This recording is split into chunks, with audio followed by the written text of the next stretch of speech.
Hello friends, வணக்கம். இன்றைக்கி நம்ம வந்து பருப்பு அரைச்ச கறி பண்ண போகிறோம்.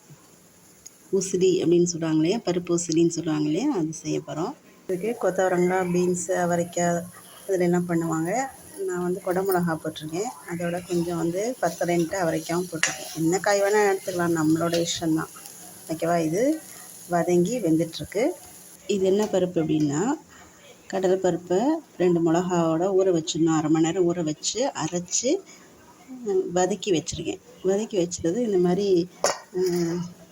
உருண்டை உருண்டையாக அது மாதிரி இருந்ததுன்னு வச்சுக்கோங்களேன். நிறைய எண்ணெய் விட்டு இன்னும் வதக்கிட்டே இருந்தோம்னா நல்லாயிருக்கும். பட் அவ்வளோ எண்ணெய் விடாமல் நம்ம பண்ணணும் அப்படின்னா இந்த மாதிரி வெந்தால் போகிறோம் அப்படின்ட்டு வதக்கி எடுத்துகிட்டு ஆற வச்சுருங்க. உப்பு, பெருங்காயம், மஞ்சள் பொடியெல்லாம் போட்டு இதை ஒரு தடவை ஒரே ஒரு ஓட்டி மிக்சியில் எடுத்து காயோடு சேர்த்துருங்க. வித்தியாசம் தெரியுது அவங்களுக்கு. இது மிக்சியில் போட்டது எப்படி இருக்குது பாருங்கள். இது மிக்சியில் போடாது, உருண்டையாக தான் இருக்கு இல்லையா.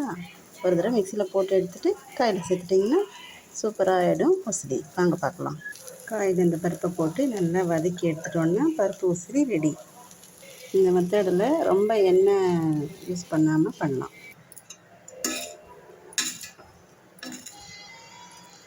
காய் கம்மியாக இருக்கிறதுனால கொஞ்சம் பருப்பு ஜாஸ்தியாக போட்டிருக்கேன். காய் நிறையா இருந்ததுன்னா பருப்பை கம்மி பண்ணிக்கலாம். பருப்பு உசிலினா எண்ணெய் தான் அப்படின்னு இல்லாமல், எண்ணெய் இல்லாமையும் இந்த மாதிரி நம்ம சாஃப்டாக பண்ண முடியும். பசங்களும் விரும்பி சாப்பிடுவாங்க. பெரியவங்களுக்கும் வாய்க்கு வந்து சாஃப்டாக இருக்கும்.